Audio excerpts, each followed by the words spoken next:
Welcome to a spot interview of Neverendingpanel.com. We're here at the Pasadena Hilton, Westercon 63. We have a very special guest today, Dr. Howard Hendrix, author of 6 novels, 2 published works of short stories, which a compilation of over 50, I believe. Yeah, 50 short stories, 2 collections. You most would classify him as a hard science fiction author, but apparently he's been called a hard metaphysics. Hard metaphysician, or a writer of hard metaphysics. A writer of hard metaphysics. I think probably... And not like it's difficult to read metaphysics, just he's really into the metaphysics. I can't resist diving directly into what the heck that means. Well, what it means to me is... So you like your metaphysics hard, baby? Baby. All right. After the question. Slow, deep, and hard. Oh, wow.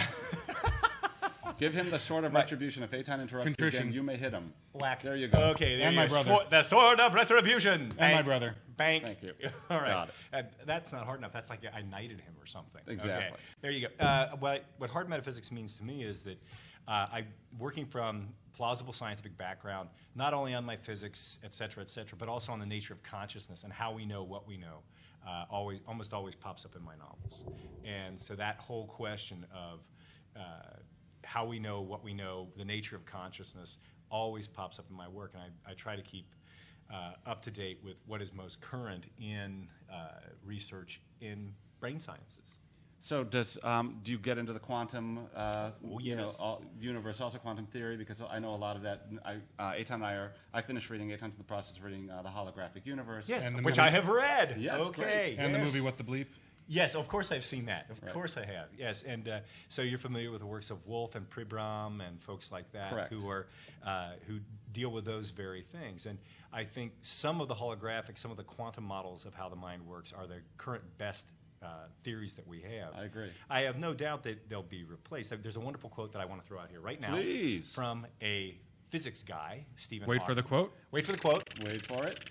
Stephen Hawking once said that progress in science consists in replacing a theory that is wrong with one that is more subtly wrong. Nice. and the idea that we're not about absolute truth in science, but better and better approximations to what is actually out there, which I think is great stuff. That's especially true of the mind. The And more descriptive falsehood is the best we can hope for? Yeah, well, no, I think it's ultimately less. Would it be more descriptive falsehood or less descriptive falsehood? It would be more descriptive, and hopefully the amount of falsehood would be less in the long run. In the long run, okay. But I think that that's true of science fiction. I was at a panel yesterday where they were talking about, is there science in science fiction? I said, yeah, there is. But I felt one of the things that's key and very important is not to hold science fiction to a higher standard than the sciences. Because people say, oh, science fiction becomes outdated, theories change. Well, that's true of the sciences as well. I think that what lasts... Newton forever. Retrofuturism. Okay. Right. You know, I have actually Steampunk? I've actually done a few things on steampunk. I was co-organizer of a Jules Verne, or as Isaac Asimov used to say, Jules Verne. Jules Verne conference out at UC Riverside. Jew. I distinctly heard him say Jew. You may thwack him. Yeah. Yeah, that deserves a thwack. That deserves a thwack. But so I got involved. It was a steampunk. It was a convention that dealt, or a conference, academic conference that dealt with Jules Verne and his impact on extraordinary voyages and on steampunk. Right. And that was a lot of fun to deal with. The only retrofuturism I've done, I did a piece on the 1939 World's Fair, which was called "Not Your Grandfather's Not," which is K in both cases. Cannot your grandfather's cannot. Got it. Which is not your knight or knigget. All right, but I suddenly have a desire for McNuggets. Which Sadly- anybody who knows me is false because I'm kosher. Yes. Sadly, I understand nothing. No, that puns. You must die. Punishments for pun. Oh. All right, must hit myself.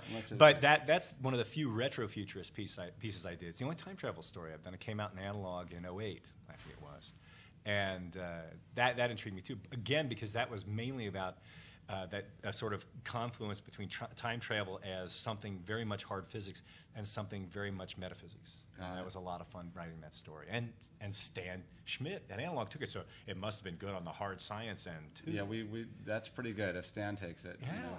So what do you think about the Somewhere in Time Christopher Reeve saying time travel notion? Is there any validity there in terms of physics? Well, or is why that don't just explain it? Oh, you no, know, no, for I people see. who haven't seen it. I've seen the film, and it's based on a piece by Richard Matheson, who is a fascinating, great, wonderful writer. And that is sort of time travel as memory, in essence. The film didn't work very much for me. I just wasn't that happy with it. Well, the film itself, yeah, I'm just wondering about the concept of how they did the time travel. Yeah, I would like a little more techno-gosh-wowery involved Less in it. touchy-feely. Well, not just less touchy-feely, but more of a plausible scientific base to it. That would be my only complaint about it. Now, don't get me wrong. I'm a big fan of Matheson's work, and a wonderful person in the genre.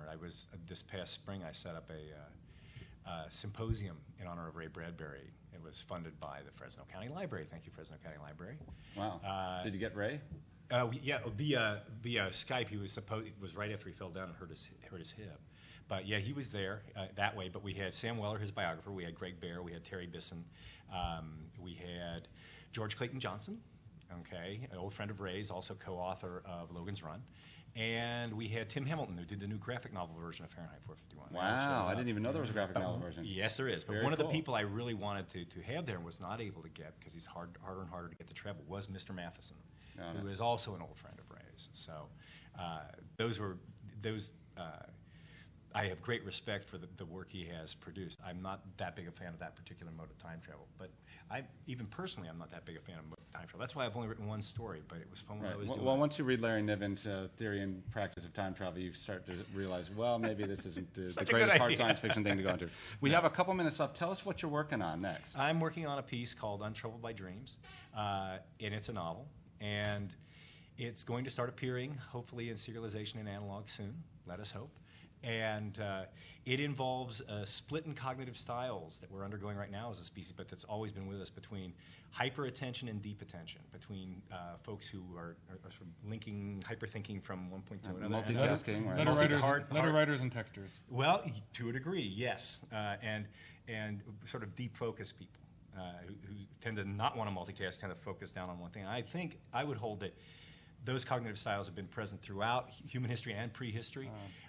They were probably the predominant ones during our hunter-gatherer phase. Since the advent of agriculture, especially since the advent of writing, we've sort of shifted more to a deep focus, but now we may be going back to the other. And I'm going to look at what that all involves. It's all part of a massive series in my head, So where we'll folks at the end of time are trying to shape the end of time. It's called the Escatonian Invasion series. When can your readers and fans expect to start seeing pieces of it? Or Well, hopefully within the next year they'll start seeing pieces of it. But at the moment, I've got to get it written. Is there a website they can reach you if they want to get HowardVHendrix.com. HowardVHendrix.com. Well, Dr. Howard V. Hendrix, thank you very much for being on My pleasure, Neverendingpanel.com. Danny. We really appreciate you coming in. Anytime. Pleasure. Thank you.